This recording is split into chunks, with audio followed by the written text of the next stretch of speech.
Isaías 53, a partir do versículo de número 1. Quem creu na nossa pregação, a quem se manifestou o braço do Senhor, foi crescendo como renovo diante dele, como raiz que sai de uma terra seca. Não tinha formosura nem beleza quando olhávamos para ele, não víamos beleza alguma para que o desejássemos. Foi desprezado e rejeitado pelos homens, homem de dores e experimentado nos sofrimentos, e como um de quem os homens escondiam o rosto, foi desprezado e não lhe demos nenhuma importância. Verdadeiramente ele tomou sobre si as nossas enfermidades e levou sobre si as nossas dores. E nós o consideramos aflito, ferido por Deus e oprimido. Mas ele foi ferido por causa das nossas transgressões e esmagado por causa das nossas maldades. O castigo que nos traz a paz estava sobre ele, e por seus ferimentos fomos sarados. Todos nós andávamos desgarrados como ovelhas, cada um se desviava pelo seu caminho, mas o Senhor fez cair a maldade de todos nós sobre ele. Ele foi oprimido e afligido, mas não abriu a boca, como um cordeiro que é levado ao matadouro, e como a ovelha muda diante dos seus tosqueadores, ele não abriu a boca. Foi levado por juízo opressor, e a sua descendência, quem a considerou, pois ele foi tirado da terra dos viventes, ferido por causa da transgressão do meu povo. Deram-lhe uma sepultura com os ímpios, e ficou com o rico na sua morte, embora nunca tivesse cometido injustiça, nem houvesse engano na sua boca. Contudo, foi da vontade do Senhor esmagá-lo e fazê-lo sofrer. Apesar de ter sido dado como oferta pelo pecado, ele verá a sua posteridade, prolongará os seus dias, e a vontade do Senhor prosperará nas suas mãos. Ele verá o fruto do trabalho da sua alma, e ficará satisfeito com o seu conhecimento. O meu servo justo justificará a muitos e levará sobre si as maldades deles. Por isso eu lhe darei uma porção com os grandes, e ele repartirá o despojo com os poderosos, porque derramou a sua vida até a morte e foi contado com os transgressores. Mas ele levou sobre si o pecado de muitos e intercedeu pelos transgressores. Creio que esse é um dos textos do Antigo Testamento mais conhecidos. Isaías, capítulo número 53. Isaías é inclusive conhecido como o profeta evangélico. Se Jeremias é chamado profeta chorão, Isaías, o profeta evangélico, porque é nítida a mensagem a respeito de Jesus no livro de Isaías. Esse texto aqui que a gente leu, por exemplo, é chamado de o quarto canto do servo de Yahvé, do servo do Senhor, do servo de Deus, isto é, o quarto canto do Messias, do Cristo que iria vir, aquele prometido a Eva, que esmagaria a cabeça da serpente. Esse aqui é o quarto cântico no livro de Isaías. Se depois você tiver curiosidade para ver os outros cânticos do servo, porque o Messias é chamado de servo, o servo dos servos, porque veio para fazer a vontade de Deus. O primeiro está lá em Isaías 42, 1 a 9. O segundo cântico no capítulo 49, de 1 a 9. O terceiro no capítulo 50, de 4 a 9.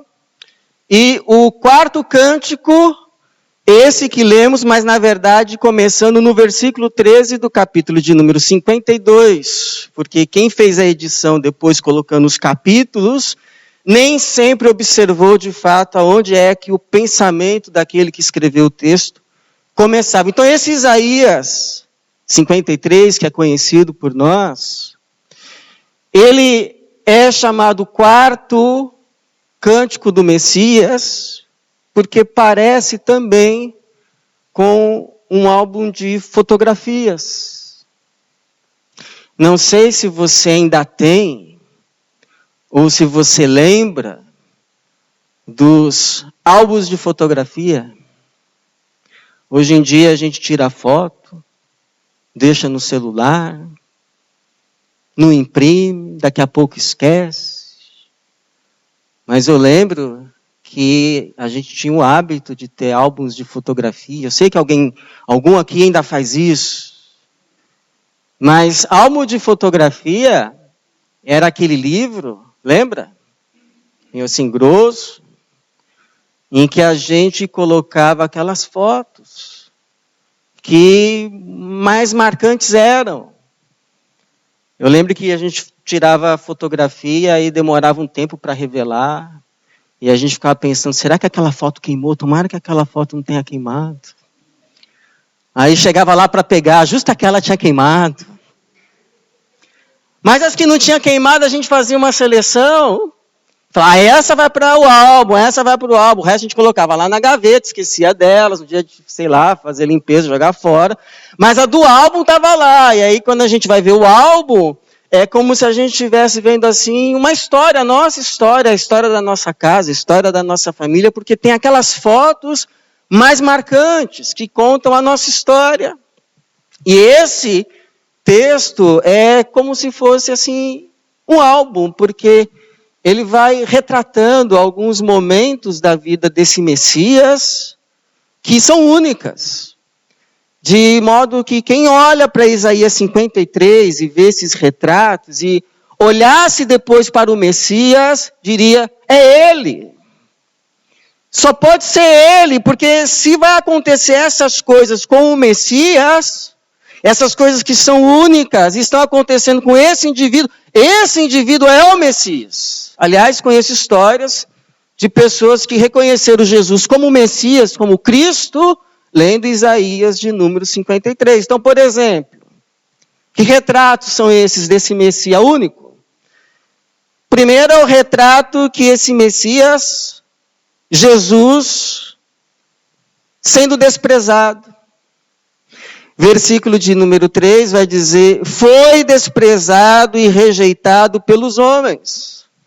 Homem de dores e experimentado nos sofrimentos, e como um de quem os homens escondiam o rosto, foi desprezado e não lhe demos nenhuma importância. Por quê? Porque as referências e expectativas de Messias que o povo de Jesus tinha na época não eram as referências e expectativas de Isaías 53, eram outras. Então, quando veio Jesus dizendo que era para perdoar, que era para andar a segunda milha com romanos, eles olharam e disseram, não é o Messias, mas era. Mas era.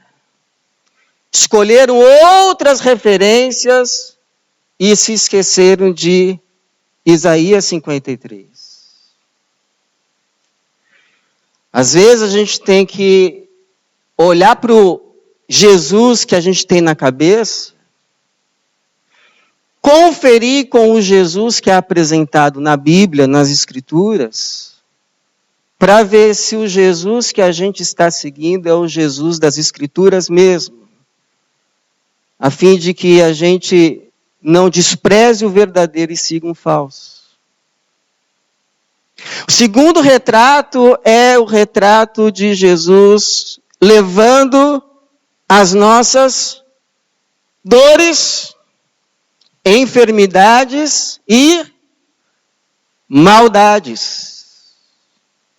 Maldades. Jesus levou as nossas maldades, versículo de número 5.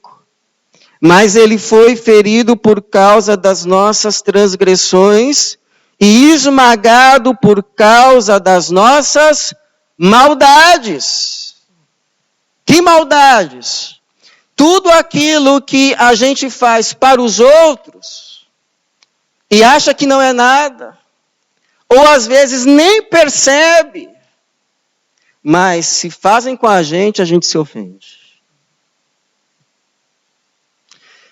tudo aquilo que a gente não quer que façam conosco, mas a gente acaba fazendo com o outro, maldade. Ele levou sobre si as nossas maldades. Terceiro retrato, Jesus sendo injustiçado. Versículo de número 9.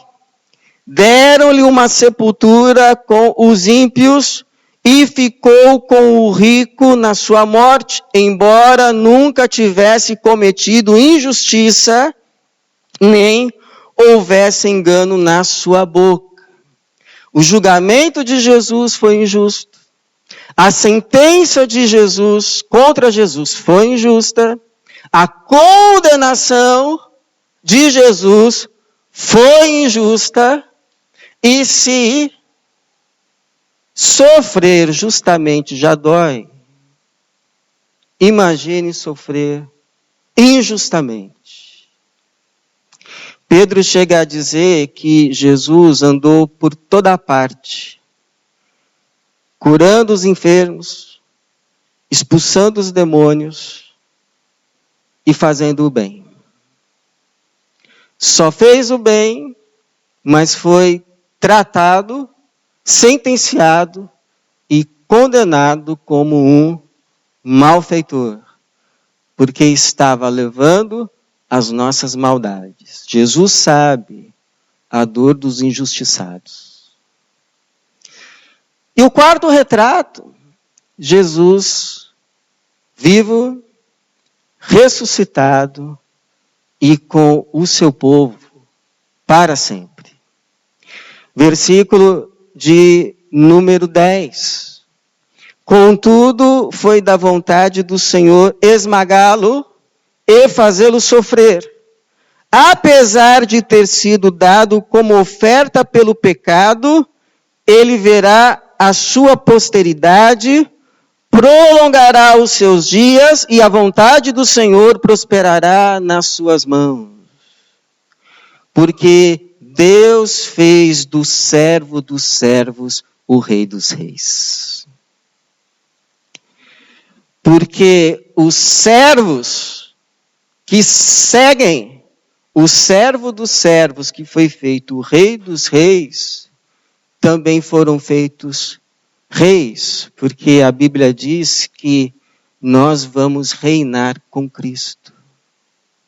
Não nesse mundo, não nessa era, mas no seu reino eterno e que não terá fim.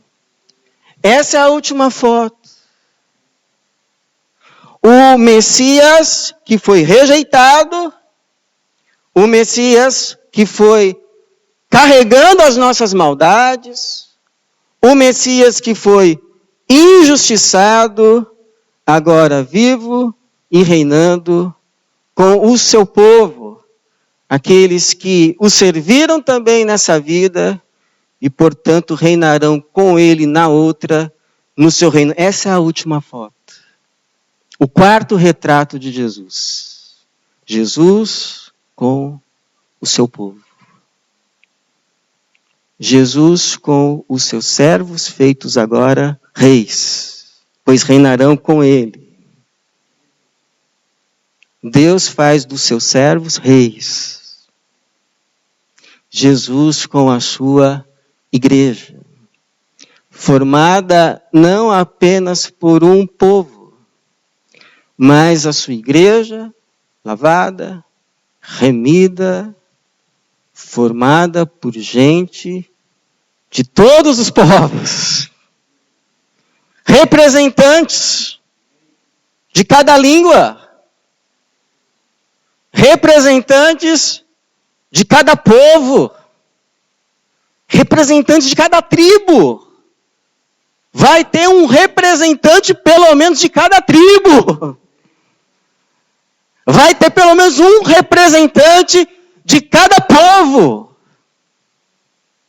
E a pergunta que fica agora diante desse quarto e último retrato de Jesus com o seu povo, com a sua igreja, que foi comprada, que foi lavada com o seu sangue.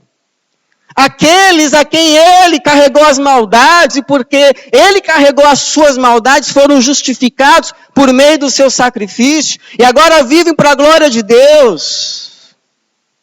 Pois para onde iremos nós? Só tu tens as palavras da vida eterna. Pois aqueles por quem Jesus morreu, agora devem viver para aquele por quem morreu por eles. Pergunta que fica diante desse último quadro, se quadro profético. Esse quadro, essa fotografia que foi tirada de um futuro que ainda não chegou, mas vai chegar. Essa última fotografia é uma fotografia lá do último dia, lá da glória, lá do reino de Jesus já estabelecido, quando o primeiro céu, a primeira terra, essa ordem vai ter passado. E que João retratou no Apocalipse capítulo 7, versículo de número 9, quando disse, depois dessas coisas que a gente se preocupa tanto, dessas coisas que a gente corre atrás tanto, dessas coisas que a gente é enganado tanto, dessas coisas pelas quais a gente se mata tanto,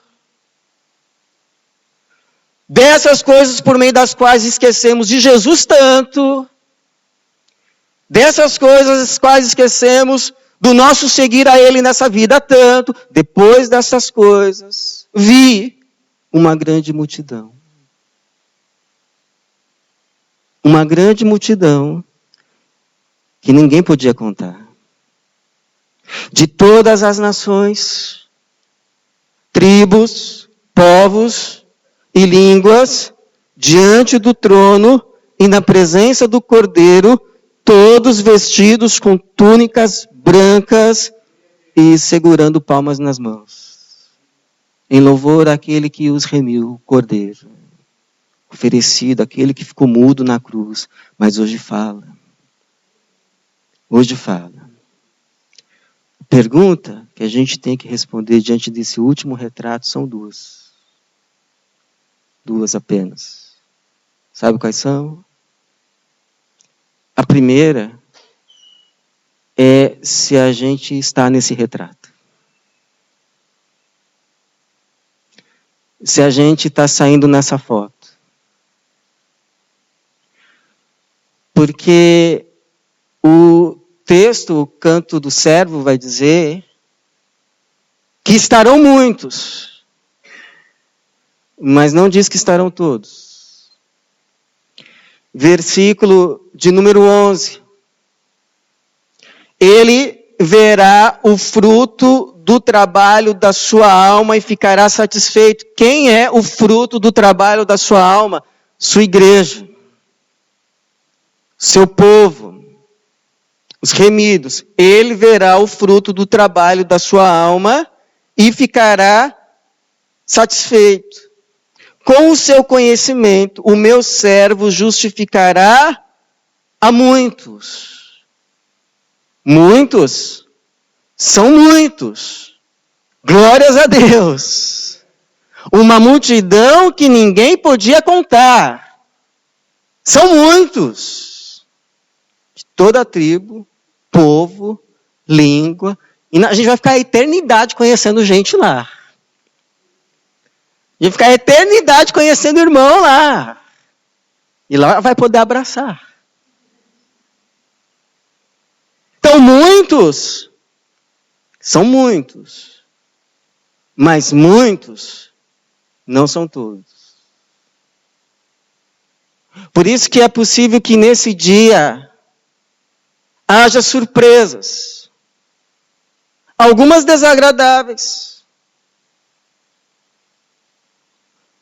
Mas Senhor, nós não profetizamos no Teu nome? Mas, Senhor, nós não expulsamos demônios no Teu nome.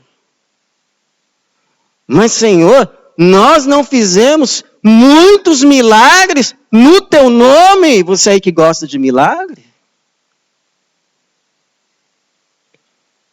Contudo ouvirão do Senhor: nunca vos conheci. Nunca vos conheci. Nunca. Apartai-vos de mim, vós que praticais o mal, as maldades não arrependidas, não trazidas ao pé da cruz. E haverá também gratas surpresas. Mas, Senhor, quando fizemos estas coisas? Quando te vimos com fome e te demos de comer? Quando te vimos com frio e te vestimos? Quando te vimos preso e fomos lhe visitar? Quando lhe vimos estrangeiro e lhe acolhemos? E então ele dirá àqueles que estarão à sua direita: quando fizeram a um desses pequeninos, ainda que o menor, a mim o fizeram. Então haverá surpresas. Porque, infelizmente, é possível sim já estar numa igreja e ainda não estar na foto. Como foi o caso no passado da minha esposa quando criança. Dona Zilda se converteu e levou as crianças para a igreja. 3 meninas. Elas praticamente cresceram na igreja. Tinha um grupo, cantavam, mas minha esposa testemunha que no fundo ela sabia que não era. Tinha medo do apelo, se incomodava, temia o inferno. Mas um dia disse que numa palavra, num culto, não suportou mais e foi à frente, entregou a sua vida a Jesus. E ela disse que quando o pastor estava orando por ela, ela viu uma mão escrevendo o nome dela no livro. E o medo do inferno foi embora.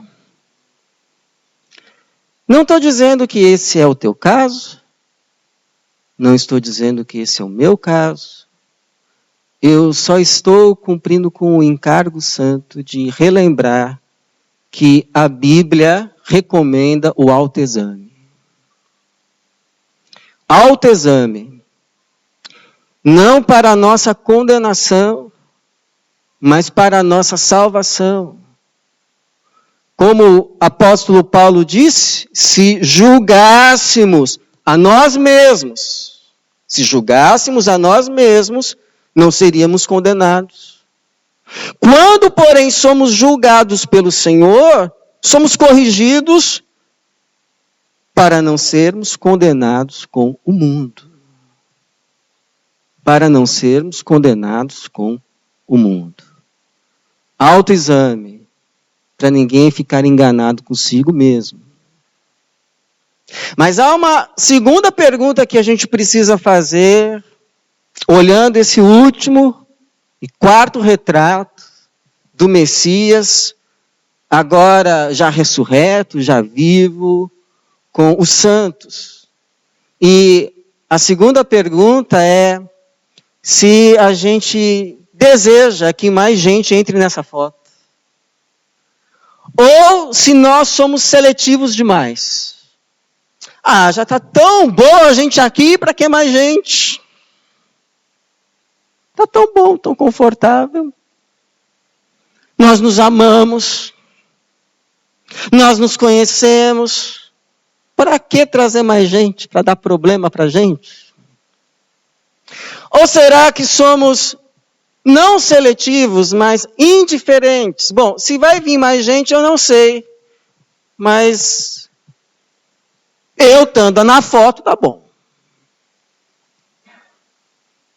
Ou será que nós já nos cansamos? Porque alguém ouve e diz assim: mas pastor, e adianta? E adianta? Adianta, pastor, pregar? Eu prego a vida inteira para o meu marido, prego a vida inteira para os meus filhos e não muda nada. Adianta. Adianta. Eu já cansei de pregar. Então ora. Às vezes tem que parar mesmo. Mas eu confesso a você que às vezes eu também me faço essa pergunta. Mas a gente não está só. A gente está bem acompanhado, aliás. Porque Isaías fez a mesma pergunta. Ele começa o capítulo de número 53 fazendo essa pergunta. Olha só, a pergunta do Isaías. Quem creu na nossa pregação? Quem creu na nossa pregação? A quem se manifestou o braço do Senhor? Porque o Isaías sabe que é muito mais do que palavras. É revelação.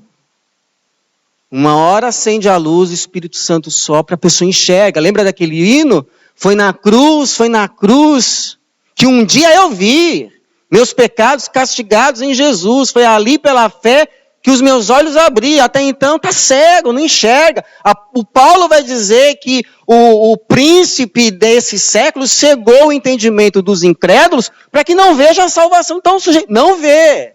É necessário uma revelação. Por isso que Isaías está dizendo, quem creu na nossa pregação, a quem se manifestou, foi revelado, manifesta o braço do Senhor. Porque ele olhava e parecia, não muda nada. Não faz diferença. A gente prega hoje uma coisa, amanhã a gente está vendo o povo se desviar pelo caminho que a gente acabou de avisar. Quem creu na nossa pregação? Quem ouviu? Quem deu atenção? Quem levou a sério? Uma vez Deus consolou Ezequiel dizendo assim, olha, eles vêm para você como quem vem para ouvir um poeta. Eles gostam de ouvir você falar, eles vêm, mas aí sai, é a mesma vida, não muda nada. Deus consolando o seu profeta. Agora, sabe como Deus me renova para despeito de toda essa realidade de indiferença, de frieza, de não mudança? Continuar pregando. Porque ele me lembra de pelo menos 3 coisas. Ele me lembra, por exemplo, da proporção 1:4. Lembra quando Jesus conta a parábola do semeador? Ele diz que o semeador saiu lançando as sementes, e uma parte caiu à beira do caminho, e veio então as aves e comeram as sementes, então elas não deram frutos. Uma outra parte caiu assim nas pedras, e elas cresceram rápido, porque era um terreno pedregoso, não profundo, então cresceu rápido, mas veio o sol, queimou. E uma outra caiu assim nos espinhos, e aí quando ela começou a crescer, os espinhos sufocaram e ela morreu. E aí depois Jesus vai explicar o sentido da parábola, ele vai dizer que aquela que caiu assim à beira do caminho, são aqueles que ouvem, mas vem o diabo e rouba a palavra, rouba a semente. E eles ficam sem entender nada. Então toma cuidado, viu, na hora da palavra, pensamento voando. Aqui caiu, por exemplo, porque o diabo quer roubar, viu? Aqui caiu nas pedras, são aquelas pessoas que recebem assim o evangelho, recebem a palavra e se alegram e se encantam com Jesus, e agora é Jesus para tudo, e quer fazer isso, quer fazer aquilo outro, e é uma maravilha, igreja ao céu. Aí daqui a pouco ela começa a sofrer perseguição, ela começa a ter problema por causa do evangelho que ela abraçou, e ela se escandaliza. Mas como pode? Eu estou servindo a Deus, acontecendo isso na minha vida, e aí já desfria e tchau, abandona e a gente não vê mais. Tem esse caso. Tem o caso daquela semente que caiu nos espinhos, que cresceu, mas o espinho sufocou. E Jesus vai dizer que são os cuidados da vida, são muitas preocupações, o desejo por riquezas, e aí todas essas coisas, no nosso coração não cabe muita coisa. E aí a gente coloca muita coisa, alguma coisa vai ficar de fora, alguma coisa vai sofrer. E geralmente é a semente. E aí a gente não dá fruto. Porque não tem como dar fruto. Não tem espaço para dar fruto. Está tudo ocupado. Morreu. Mas uma parte caiu num bom terreno. E cada semente produziu uma para 60, uma para 30 e uma para 100. A boa terra. Então, é assim, se a gente pregar para 4, pelo menos um ouvir e mudar, se a gente batizar 40, 10 ficarem, está na proporção, glória a Deus. Agora, você sabe que eu não estou falando literal, né? Você entendeu. Tem muita gente que ouve, muita gente que se encanta, muita gente que até começa, mas só vai ficar mesmo alguns. E a outra coisa é o meu compromisso com Jesus. Tem gente que não gosta dessa palavra, né? Compromisso. Mas eu tenho compromisso com Jesus. E meu compromisso é pregar independente do resultado. Porque não sou eu que convenço. E com você não é diferente. O seu trabalho, a sua missão não é convencer ninguém. Não comece a bater boca por causa de pregação. Não é o seu papel. Ficar brigando lá no trabalho. Sabe? E todo mundo olhando, você brigando com o outro fulano. Não é o seu papel convencer ninguém. O seu papel é só testemunhar. Testemunhar da verdade. Testemunhar da palavra. Testemunhar de Cristo. Testemunhar do Evangelho. Porque quem convence não é você. Quem convence é o Espírito. Quem convence é o Espírito. Então, você testemunhou, depois ora. Deixa o Espírito fazer o trabalho. Então, a nossa missão não é convencer ninguém, mas é testemunhar para todo mundo. Então, vamos testemunhar. Com palavra, com vida, com obras.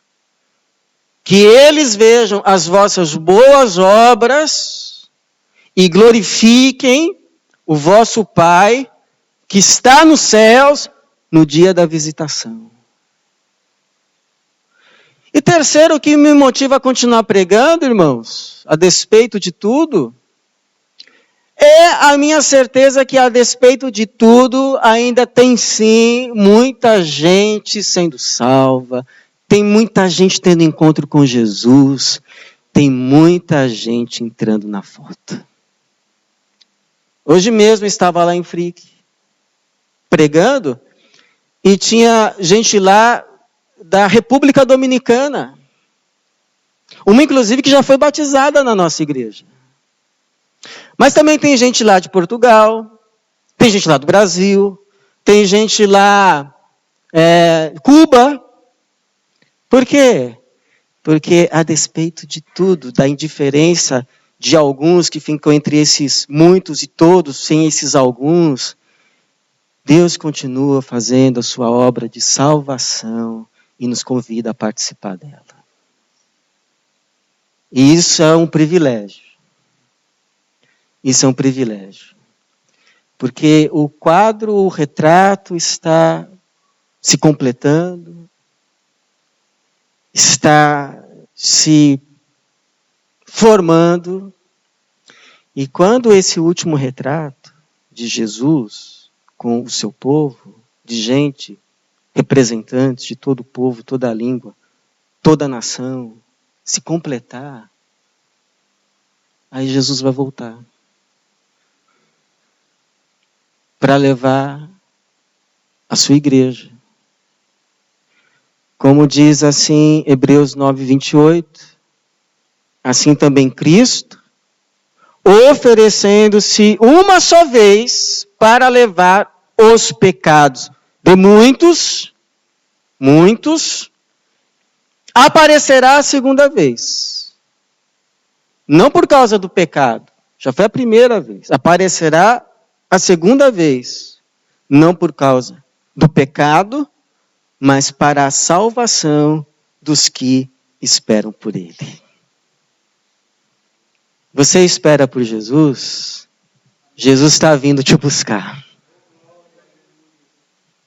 Jesus está vindo nos buscar. Jesus está vindo buscar a sua igreja. Por isso a pergunta é urgente. Está na foto? Não está? Então vem. Porque a porta ainda está aberta e a porta é Jesus. A porta é Jesus. Você já está? Não, pastor, eu estou dentro, eu já estou. Amém. Amém. Então, em nome de Jesus, estenda a mão para que outros também possam se achegar. Porque essa é a nossa vocação. Essa é a nossa missão. Como herança, como descendência, como posteridade de Jesus e sua obra aqui na terra. É por isso que a gente continua pregando. É por isso que a gente transmite na internet. É por isso que agora a gente faz essa campanha. Porque se Deus se dignar de usar todas essas coisas para que, ainda que seja apenas um rosto novo, entrar nesse retrato, já terá valido a pena o nosso trabalho. Porque Jesus disse que há alegria diante dos anjos lá no céu por causa de um pecador. Um pecador que se arrepende. Que assim seja, que Deus nos dê esse coração daqueles que são dele. E que ele nos use para a sua glória. Em nome de Jesus. Amém.